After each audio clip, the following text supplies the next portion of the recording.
नमस्कार. आवाज माझा वृत्तवाहिनीत आपल्या सगळ्यांचं स्वागत. वळ्याच्या काही ठळक घडामोडींकडे. श्री देवी अंबे मातेचं भक्तिभावानं विसर्जन. उपमुख्यमंत्र्यांच्या निर्देशानंतर 7व्या वेतन आयोगाची थकबाकी देण्याचा निर्णय. आणि केंद्रीय रेल्वे सल्लागार समितीच्या बैठकीत खासदारांनी केल्या महत्त्वपूर्ण सूचना. गुढीपाडव्यापासून सुरू झालेल्या धर्मवीर श्री आनंद दिघे प्रतिष्ठानच्या कोपरीतील चैत्र नवरात्री उत्सवाची सांगता रामनवमीच्या दिवशी झाल्यानंतर शुक्रवारी देवीचा उत्साहात भव्य मिरवणूक काढून भक्तिभावानं विसर्जन करण्यात आलं. सायंकाळी अंबेमातेच्या जयघोषात उत्तरपूजेची महाआरती पार पडली.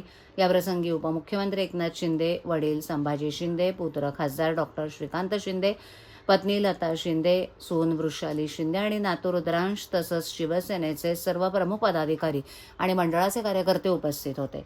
ठाणे पूर्व कोपरी येथील संत तुकाराम महाराज मैदानात उपमुख्यमंत्री एकनाथ शिंदे यांच्या पुढाकारानं आयोजित धर्मवीर आनंद दिघे प्रतिष्ठानच्या श्री अंबेमा चैत्र नवरात्रोत्सवात गेले 9 दिवस सहस्रचंडी हवनात्मक नवकुंडीय महायज्ञ करण्यात आला. रामनवमी दिनी केंद्रीय मंत्री प्रतापराव जाधव, विधान परिषद उपसभापती नीलम गोरे यांनी देवी मातेचं दर्शन घेतलं, तर पोलीस आयुक्त डॉक्टर ज्ञानेश्वर चव्हाण यांनी सपत्नीक अंबेमातेची आरती केली. देवीच्या दरबारात बलिदान आणि पूर्णाहुती अधिष्ठान करून 108 परिक्रमा पूर्ण केल्या. दरम्यान शुक्रवारी सायंकाळी महाआरतीनंतर सजवलेल्या रथातून देवीच्या विसर्जन सोहळ्याला प्रारंभ झाला. उपमुख्यमंत्री शिंदे यांनी स्वतः देवीचा रथ ओढला. या विसर्जन सोहळ्याला खासदार डॉक्टर श्रीकांत शिंदे, रोजगार हमी योजना मंत्री भरत गोगावले, कल्याण शिवसेना जिल्हाप्रमुख गोपाळ लांडगे, प्रकाश कोटवानी, राहुल लोंढे इत्यादींसह हजारोंच्या संख्येनं भाविक आणि शिवसैनिक उपस्थित होते.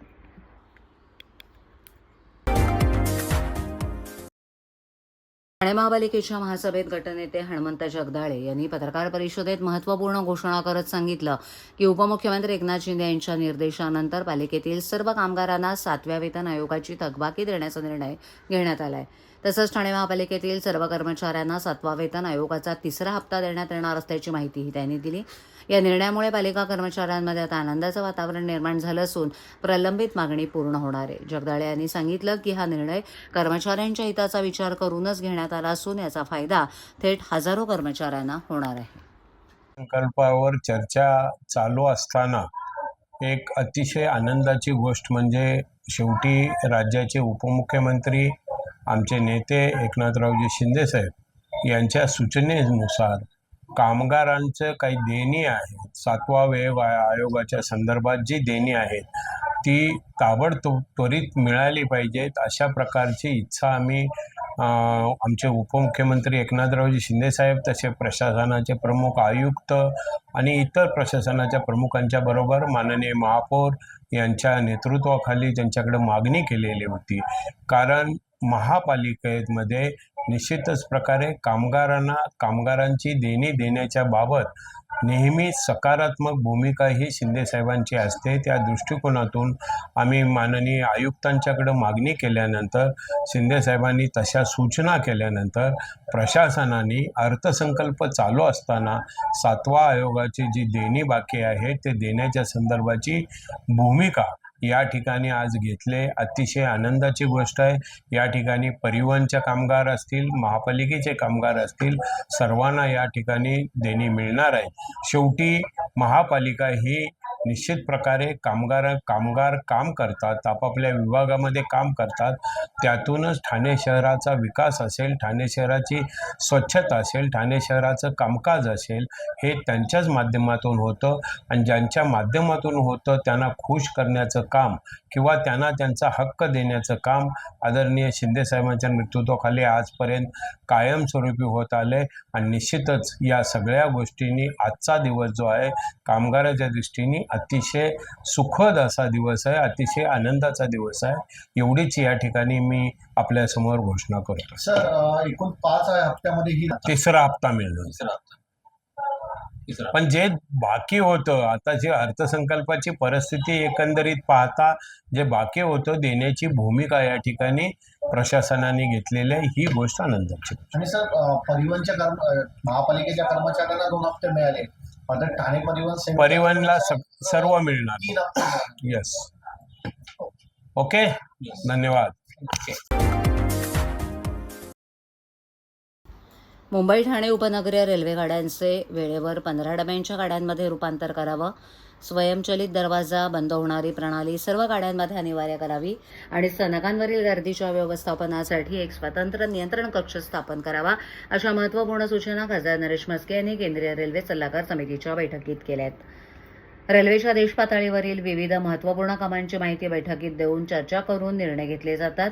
धोरण निश्चित केलं जातं. रेल्वे राज्यमंत्री श्री व्ही सोमण्णा, रवनीत सिंग बिट्टू तसंच रेल्वेचे केंद्रीय स्तरावरील सर्व अधिकारी या बैठकीला उपस्थित होते. सुरक्षितता, नोकर भरती, धोरण आणि उपाययोजनेबाबत यावेळेला रेल्वे मंत्री अश्विनी वैष्णव यांनी बैठकीत विस्तृतपणे माहिती दिली. देशभरातून प्रत्येक राज्यातून ज्यांना या कमिटीमध्ये प्रतिनिधित्व दिले त्यांनी सुद्धा या बैठकीत चर्चा केली. आज स्टेशनवर होत असलेल्या प्रचंड गर्दीमुळे ट्रेनमधून पडून हजारो प्रवाशांचा मृत्यू होतोय. 12 डब्यांच्या ट्रेनमधून क्षमतेपेक्षा 4 पट अधिक प्रवासी प्रवास करतायत. त्यामुळे ट्रेनमध्ये पडून प्रवाशांचा मृत्यू होणं, जखमी होणं आणि कायमचा प्रवासी जायबंदी होण्याच्या घटना नित्याच्या झाल्याची गंभीर बाब खासदार म्हस्के यांनी रेल्वे मंत्र्यांच्या निदर्शनास आणून दिली. याकरता 15 डब्यांच्या लोकल गाड्या तातडीनं मोठ्या संख्येनं सुरू कराव्यात, स्वयंचलित दरवाजे तातडीनं बसवावेत, फलाटांची उंची, रुंदी वाढवण्याचं काम जे संथ गतीनं सुरू आहे ते जलद गतीनं सुरू करण्याच्या सूचना खासदार म्हस्के यांनी केल्यात. ठाणे लोकसभा मतदारसंघातील अनेक समस्या खासदार म्हस्के यांनी रेल्वे मंत्री अश्विनी वैष्णव यांच्यापुढे मांडल्या. सिडको प्राधिकरण आणि रेल्वे यांच्यात असलेल्या समन्वयाच्या अभावामुळे बेलापूरमधील रेल्वे स्थानकाचा विकास थांबलाय. रेल्वे मंत्र्यांनी यात स्वतः लक्ष घालण्याची मागणी खासदार नरेश म्हस्के यांनी करत दोन्ही प्राधिकरणांमधील विसंवाद दूर करण्याची सूचना केली. यावेळेला ठाणे, मीरा भाईंदर, वाशी आणि MMR रिजनमधील रेल्वे स्थानकांच्या समस्यांचं निवेदन खासदार नरेश म्हस्के आणि खासदार संजय दीना पाटील यांनी रेल्वे मंत्र्यांना दिलं. गुढीपाडव्यापासून सुरू झालेल्या आनंद चॅरिटेबल ट्रस्टच्या चैत्र नवरात्र उत्सवाची सांगता रामनवमीच्या दिवशी झाल्यानंतर शुक्रवारी देवीचा उत्साहात भव्य मिरवणूक काढून भक्तिभावानं विसर्जन करण्यात आलं. सायंकाळी अंबेमातेच्या जयघोषात उत्तरपूजेची महाआरती झाली. याप्रसंगी माजी खासदार राजन विचारे, माजी नगरसेविका नंदिनी विचारे, मंदार विचारे, केदार दिघे, संजय दळवी, अनिश गाडवे इत्यादी मंडळाचे कार्यकर्ते आणि पदाधिकारी उपस्थित होते. दरम्यान शुक्रवारी सायंकाळी महाआरतीनंतर सजवलेल्या रथातून देवीच्या विसर्जन सोहळ्याला प्रारंभ झाला.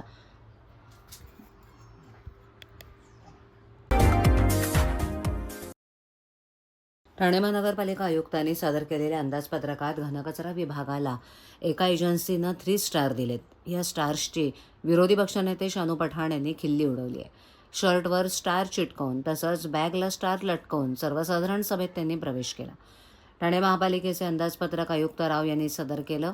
या अंदाजपत्रकावर सध्या सभागृहात चर्चा झाली. या अंदाजपत्रकात घनकचरा विभागाचं कौतुक करून एका एजन्सीनं 3 स्टार मानांकन दिलंय. या मानांकनाची शानू पठाण यांनी खिल्ली उडवली. छातीवर 3 तारे आणि बॅगेला 3 तारे लावून शानू पठाण सभागृहात प्रवेश झाला. याप्रसंगी पत्रकारांशी बोलताना शानू पठाण यांनी घनकचरा विभागाचं कौतुक व्हावं हा एक विनोदच आहे, कारण ठाणे शहरात कदाचितच कचरा दिसत नसेल, पण मुंब्रा कौसा आणि दिवा भागात कचरा वाहनाची व्यवस्थाच नसल्यानं कचऱ्याचे ढीग लागलेले दिसत आहेत. हे स्टार्स देताना एजन्सीनं कोणत्या दुर्बिणीतून पाहिलं असेल ती दुर्बीण आम्हाला पण द्या, अशी टीका केली आहे. दरम्यान 62 कोटींच्या ग्रीन कर्ज रोख्यानंतर घनकचरा 5 स्टार होणार का, असा सवालही त्यांनी उपस्थित केलाय. ये आरोप किए हैं, किस तरह से आरोप है आपने? किस तरह सर, मैं आरोप नहीं कर रहा हूँ. शर्ट पे जो 3 स्टार आरोप मैं नहीं कर रहा हूँ. घन कचरा विभाग ने एक मजाक करके सर्वे करके थाने महानगर पालिका को 3 स्टार दिया है.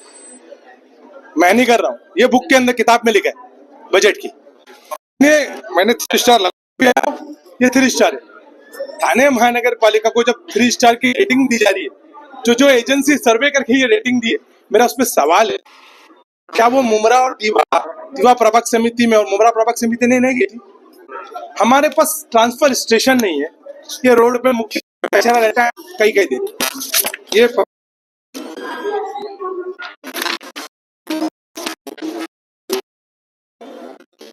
आज की लाइव जियोटेक के फोटो भी है मेरे पास. इस मार्केट किस तरह से परिस्थिति और बैग में ट्रांसफर स्टेशन नहीं है हमारे पास. मुख्य रस्तों प्रभाग समिति में और मुमरा प्रभाग समिति में डालता है. ओएसिस रोड, छोटा शंकर मंदिर, मुख्य रस्ते, दीवा प्रभाग समिति के मुख्य रस्ते पे खड़ी गांव के, तो किस रेटिंग से दिया गया? वो जो एजेंसी थी वो दीवा प्रभाग समिति में और मुमरा प्रभाग समिति में गई है.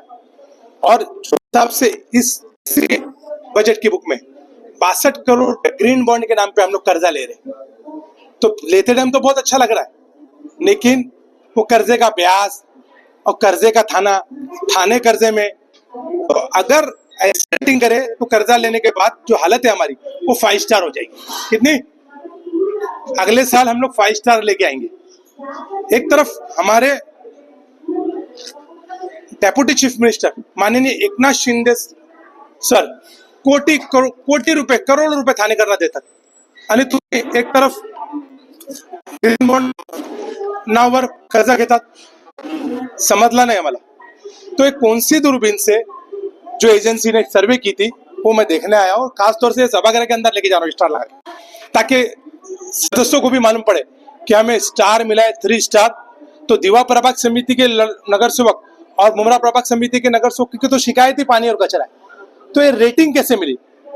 वो दूरबीन कौन सी थी जो उनको, वो दूरबीन मुझे भी देखना है, ताकि वो दूरबीन के जरिए से मैं दीवा प्रभाग समिति और मुमरा प्रभाग समिति देख सकूं। आप क्या रेटिंग दोगे ये जो महानगरपालिका कहते हैं? मैं नहीं, दिवाकर आणि मुमराकर आणि ठाणेकर -3 स्टार देने वाला। कितने? -3 स्टार। रेल्वे प्रवासादरम्यान अपंग प्रवाशांना रोजच्या रोज मारहाण, शिवीगाळ आणि दादागिरीचा सामना करावा लागत असल्याच्या तक्रारी वाढत आहेत। अनेक अपंग प्रवाशांनी याबाबत तीव्र संताप व्यक्त करत प्रशासनाकडे तात्काळ दखल घेण्याची मागणी केली आहे। किती अपंगांनी मार खायचा, शिव्या खायच्या, रोज अशी दादागिरी अपंगांच्या दारात चालते, असा संतप्त सवाल अपंग प्रवाशांकडून उपस्थित करण्यात आला। अपंग प्रवाशांच्या सुरक्षिततेचा प्रश्न गंभीर होत चाललाय। संबंधित अधिकाऱ्यांनी तातडीनं दणदणीत कारवाई करावी अशी मागणी करण्यात आली आहे। दोषींवर कठोर कारवाई करून अशा घटनांना आळा घालणं आवश्यक असल्याचं प्रवाशांचं म्हणणं आहे। प्रशासनानं या गंभीर विषयाकडे तातडीनं लक्ष देऊन योग्य ती पावलं उचलावीत अशी अपेक्षा अपंग प्रवासी आणि सामाजिक संघटनांकडून व्यक्त होते आहे।